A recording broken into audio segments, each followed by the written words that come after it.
People have been asking about this. I don't usually post, pero girl, kinilig ako dito kay Rona. Sabi niya, sobrang worth it ang training dito kay Vloggy Mary and other coaches daw. Sobrang tiyaga, as in, top VIP siya. Super mapapating, God, meron mga ganito. I do not and will never use yung success ng mga mentees namin as a form of marketing para sa mentorship program namin. Gawa ng number one, iba-iba kasi tayo ng learning curve. Yung iba may take time.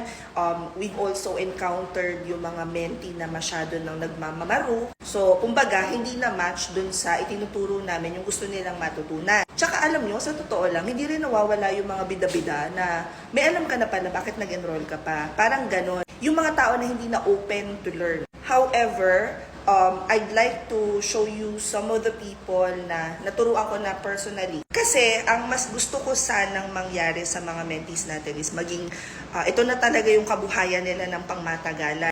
Gusto ko pag nagturo kami sa inyo, ito ay something na talagang gagamitin nyo na. Kasi yung, alam mo yun, ma-filter mo kagad talaga yung nakikihype lang na, uy, malaki daw yung kinikita sa freelancing versus yung tao na talagang gustong matuto, gusto nang gawing kabuhayan nila, gawing ng lifestyle yung freelancing. Para sa kalaman ng lahat, ang freelancing is offering your services online. So, gamit mo computer, internet. Yung iba, ang ginagamit nilang term is work from home kasi sa bahay sila nag-work, but napakarami na rin pong digital nomads. Yung work from anywhere na talaga sila. So, iba-iba pa rin ng lifestyle yung mga freelancers and depende talaga sa'yo kung paano mong gagamitin yung matututunan mo sa mentorship. Simulan natin sa Couple Besties. Ito yung isa sa mga taong talagang binudol ko.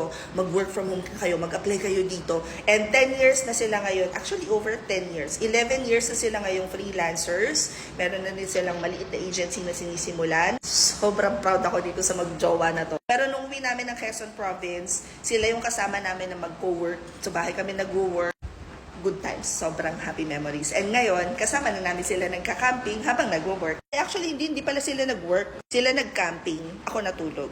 Jeka and Eman, sila naman yung kauna-unahang, as in kauna-unahang batch talaga na nagturo ako ng face-to-face back in 2013. Buntis pa nun si Jeka. So kung gano'n nakatanda yung ang panganay nila, gano'n na rin katagal na freelancer yung dalawa. And sobrang proud ako dito sa mga to because etong dalawang couple na to, talagang nasustain nila yung freelancing. You see, ang daming taong gustong simulan, ang daming taong gustong matuto, pero hindi lahat tumatagal. Pwedeng i-post ko, uy, nakahanap na ng client si ganito. Pero alam mo yun, after nun, hindi ko na alam kung ano nangyari sa kanila. However, these two couples, I know na talagang nasustain nila yung freelancing business nila. And I'm really hoping na ito na yung maging, retirement plan, ganyan. Anyways, going back, so ang top VIP kasi guys, ay all access pa sa lahat ng classes na meron na ino-offer kami. Pero meron tayong enrollment process ha. So after enrollment, mag-onboarding muna kayo. After onboarding, saka kayo makaka-attend ng live classes. And para makakuha kayo ng certificate, kailangan makakumpleto kayo ng application book at saka mock interview, which is your one-on-one with me. If you guys wanna join, i-click nyo lang tong link sa bio ko. Pagkatapos, it will open yung Gig Hub.